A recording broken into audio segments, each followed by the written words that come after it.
Hi friends, చూసారా ఆ వీడియోని? చాలా రెయినీ సీజన్లో ఒక వింత పాము ఎలా వెళ్తుందో అది చూడండి. అసలు ఎంత భయంకరంగా ఉందంటే ఆ చెట్టు పొదల నుంచి ఆ జాతి ఏంటో చెప్పడానికి కూడా అంత భయంకరంగా ఉంది ఆ పాము. పోతున్నాం ఆ పాముని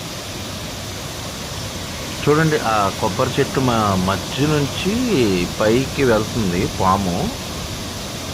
అది పైతాన అనుకుంటున్నాము, కానీ ఎక్స్పెక్ట్ చేయలేకపోతున్నాం. చాలా భయంకరంగా ఉంది వర్షంలో.